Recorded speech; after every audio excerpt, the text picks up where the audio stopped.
अगर मैं आपसे कहूं कि आपकी जिंदगी का सबसे बड़ा सपना जिसे आप सालों से सिर्फ सोचते आए हैं, जिसके बारे में आप हर रात सोने से पहले कल्पना करते हैं और हर सुबह उठते ही फिर उसी पुरानी रियलिटी में लौट आते हैं, अगर वही सपना सिर्फ 24 घंटे में हिलने लगे तो क्या आप रुक कर सुनेंगे? क्योंकि आज मैं कोई थ्योरी नहीं बता रहा, आज मैं कोई मोटिवेशन नहीं दे रहा, आज मैं आपको एक चैलेंज में ले जा रहा हूँ। एक ऐसा चैलेंज जिसे मैंने खुद अपनी जिंदगी पर अप्लाई किया है। रोंडा बर्न की एक ऐसी टेक्निक के साथ जिसे ज्यादातर लोग पढ़ते तो हैं लेकिन करते नहीं है। आज मैं लॉ ऑफ अट्रैक्शन को समझा नहीं रहा, आज मैं उसे टेस्ट कर रहा हूँ पूरे 24 घंटे। और अगर आप ये सुन रहे हैं तो शायद आप भी उसी जगह खड़े हैं जहाँ मैं खड़ा था। मेहनत बहुत है, उम्मीद भी है, लेकिन रिजल्ट कहीं दिखाई नहीं देता। रोंडा बर्न द सीक्रेट नाम आपने सुना होगा, दुनिया की सबसे इन्फ्लुएंशियल मैनिफेस्टेशन टीचर्स में से एक। लाखों लोग कहते हैं कि उनकी जिंदगी बदल गई, लेकिन सच्चाई ये है कि लाखों लोग ऐसे भी हैं जिन्होंने कहा मेरे साथ तो कुछ नहीं हुआ। और मैं भी उन्हीं लोगों में से एक था, क्योंकि सच बताऊं तो मैं थक चुका था। हर सुबह एक नई उम्मीद के साथ उठना और हर रात उसी पुरानी डिसअपॉइंटमेंट के साथ सो जाना,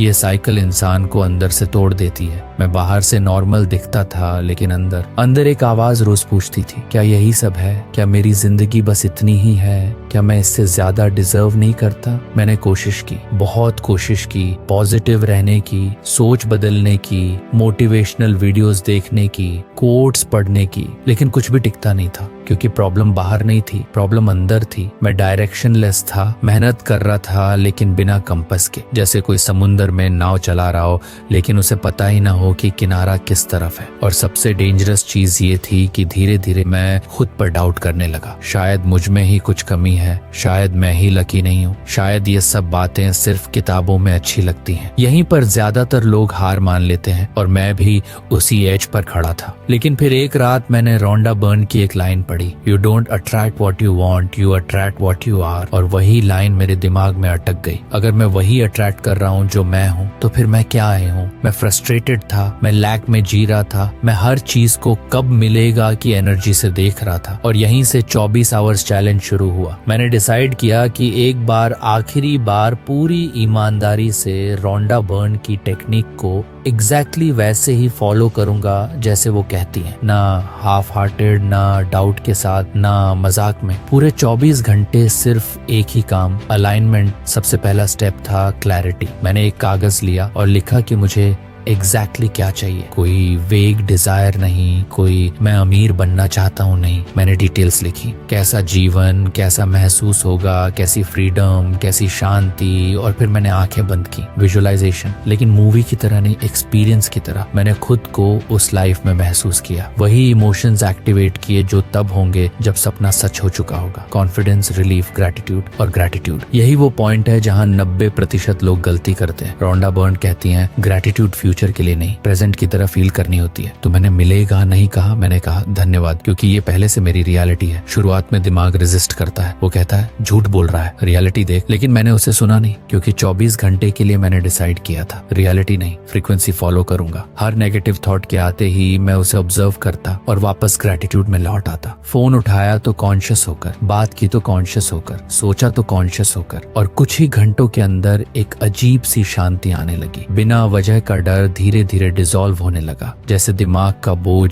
हल्का हो रहा। और फिर वो मोमेंट आया जिसके लिए मैं तैयार नहीं था। एक कॉल, अनएक्सपेक्टेड, अनप्लैन्ड। और जैसे ही मैंने कॉल सुनी, मेरे अंदर कुछ हिल गया। कोई कोइंसिडेंस नहीं, कोई मैजिक ट्रिक नहीं, लेकिन एक क्लियर साइन। यूनिवर्स ने जवाब देना शुरू कर दिया था। उस पल मुझे समझ आया कि मैनिफेस्टेशन इंस्टेंट मिरेकल नहीं है, ये अलाइनमेंट का रिस्पॉन्स है। और ये तो सिर्फ शुरुआत थी, क्योंकि जैसे ही उस कॉल की आवाज मेरे कानों में गूंजी, दिमाग ने सवाल पूछना शुरू कर दिया, क्या ये सच में मैनिफेस्टेशन है या बस कोइंसिडेंस? क्योंकि दिमाग को प्रूफ चाहिए और यूनिवर्स को ट्रस्ट। मैंने खुद से कहा आज प्रूफ नहीं, आज प्रेजेंस, आज एनालिसिस नहीं, आज अलाइनमेंट। मैंने कॉल रखी और एक गहरी सांस ली। सीने में हल्कापन था, जैसे कोई बोझ उतर गया हो। और वहीं मुझे एहसास हुआ कि 24 घंटे का ये एक्सपेरिमेंट मेरे सपने के लिए नहीं, मेरे दिमाग की आदतों के लिए था। क्योंकि मैं सालों से एक ही पैटर्न में जी रहा था। सुबह होप, दोपहर डाउट, रात डिसअपॉइंटमेंट, और रोंडा बर्न की टेक्निक इस पैटर्न को तोड़ने का तरीका थी। मैं वापस कागज पर लौटा और लिखा कि आज दिन में मैंने कितनी बार लैक सोचा, कितनी बार डर आया, कितनी बार मैंने खुद को रोका,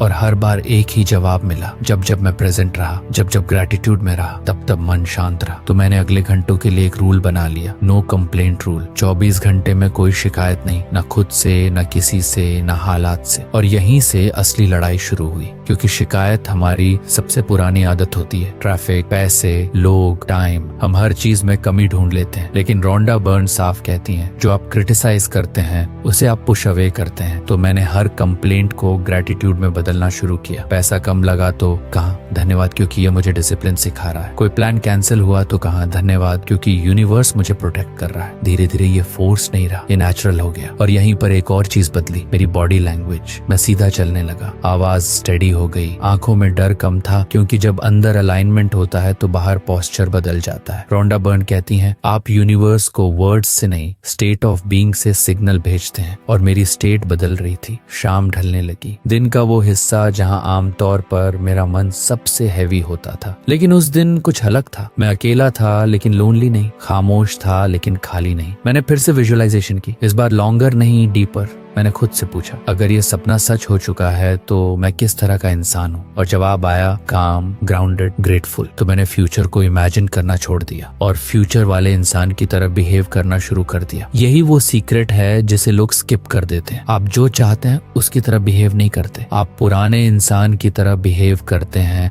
और रिजल्ट बदलने की उम्मीद करते हैं। लेकिन यूनिवर्स लॉजिक नहीं समझता, यूनिवर्स फ्रीक्वेंसी समझता है। रात हुई, 24 आवर्स का आधा सफर पूरा। मैं सोने गया, लेकिन एक इंटेंशन के साथ। रोंडा बर्न कहती हैं, स्लीप से पहले जो लास्ट थॉट होता है वो सीड की तरह होता है। तो मैंने दिमाग में कोई क्वेश्चन नहीं छोड़ा, कोई फियर नहीं छोड़ा, सिर्फ इतना कहा, धन्यवाद, जो आने वाला है वो मेरे लिए परफेक्ट है। और मैं सो गया। सुबह उठा अलार्म से पहले, बिना भारीपन के, बिना उस यूजुअल रेजिस्टेंस के। और यही वो जगह है जहाँ ज्यादातर लोग मैनिफेस्टेशन मिस कर देते हैं, क्योंकि वो बड़े मिरेकल का इंतजार करते हैं लेकिन इनर शिफ्ट्स को इग्नोर कर देते हैं। मैंने फोन उठाया, एक मैसेज था, फिर एक मेल, फिर एक छोटा सा कंफर्मेशन। कोई जैकपॉट नहीं, कोई लॉटरी नहीं, लेकिन डायरेक्शन। और डायरेक्शन कंफ्यूजन से निकलने का सबसे बड़ा साइन होता है। 24 घंटे पूरे होने वाले थे। मैंने पीछे मुड़कर देखा, क्या सपना पूरा हुआ? अगर एक्सपेक्टेशन से पूछें तो शायद नहीं, लेकिन अलाइनमेंट से पूछें तो एब्सोल्युटली यस, क्योंकि मुझे वो मिल गया था जो मैनिफेस्टेशन से पहले मिलता है, सर्टेनिटी। अब मुझे कन्विंस करने की जरूरत नहीं थी, प्रूव करने की जरूरत नहीं थी, डाउट अब ऑप्शन नहीं था। और यही मुझे समझ आया कि रोंडा बर्न की टेक्निक विश मांगने की प्रोसेस नहीं है, ये आइडेंटिटी शिफ्ट है। आप पुराने इंसान बनकर नया जीवन नहीं जी सकते, आपको पहले बदलना पड़ता है, सॉफ्टली, साइलेंटली, कंसिस्टेंटली। 24 आवर्स ने मेरी रियलिटी नहीं, मेरी रिलेशनशिप विद रियलिटी बदल दी। अब मैं सवाल नहीं पूछता कि कब होगा, अब मैं ऑब्जर्व करता हूँ कि कैसे अनफोल्ड हो रहा है। और अगर आप यहाँ तक सुन रहे हैं तो शायद यूनिवर्स आपको भी यही मैसेज दे रहा है। आप लेट नहीं हैं, आप ब्रोकन नहीं हैं, आप बस अलाइंड नहीं थे। और अलाइनमेंट एक डिसीजन दूर होता है। अगर आपने कभी मैनिफेस्टेशन ट्राई किया है और लगा कि काम नहीं करता तो कमेंट्स में लिखिए, आप अकेले नहीं हैं। और अगर आपने कभी छोटे साइंस नोटिस किए हैं लेकिन इग्नोर कर दिए तो अब से मत कीजिए, क्योंकि यूनिवर्स धीरे बोलता है लेकिन क्लियर बोलता है। सब्सक्राइब कीजिए अगर आप ऐसे रियल एक्सपेरिमेंट्स और जर्नीज देखना चाहते हैं। No fake promises, no overnight lies, बस अवेयरनेस, अलाइनमेंट और ट्रूथ।